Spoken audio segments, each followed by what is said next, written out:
The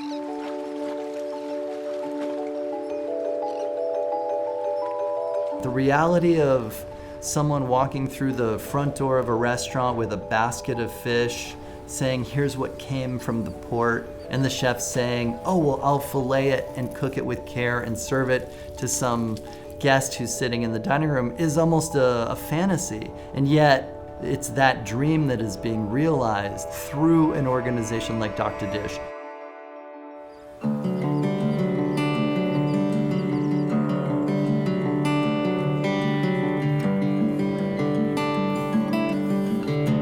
We pay Dr. Dish in advance. That in and of itself is a groundbreaking relationship. We've paid them for 100 pounds of seafood. We don't really know what that seafood will be and only find out week to week.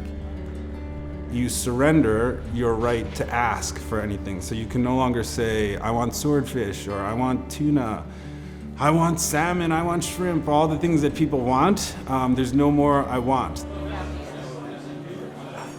To think that you can print the name of a fish on a menu and then demand that from the ecosystem and from the fisheries, that very unnatural way of thinking is ultimately what puts very directed, heavy, targeted pressure on certain species and causes those stocks to decline very rapidly.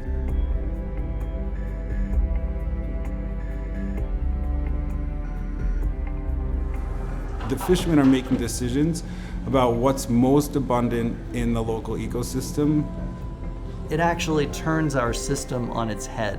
The openness to receiving what's available seasonally rather than saying, this is what our guests want to eat. The sophistication of the dining public is now demanding that any great restaurant should have intimate relationships with the producers that it works with. If you look in a Dr. Dish model, there's only 3 hands in the whole chain of custody, as opposed to in the industrialized commodities market, there may be 20, 30, 40 sets of hands. In the whole way, that fish is losing quality.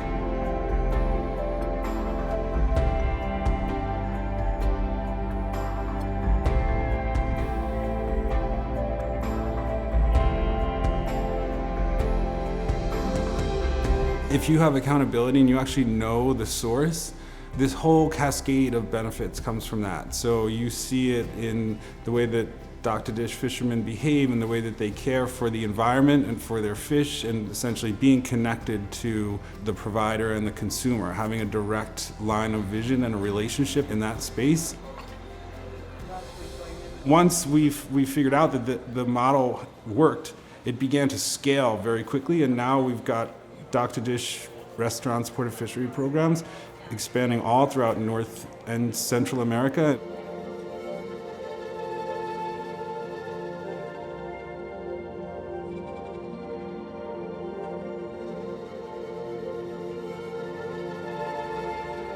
These are the early steps of imagining a new future. There was a time when commercial fishermen were viewed as, providers of food for seaside communities. They were heroic kind of positions and very valued in the community. We lost that. So this is a revival of that type of appreciation. If I had to summarize who we are and what we do, we're connecting people who eat in our restaurant to the world in which we live in.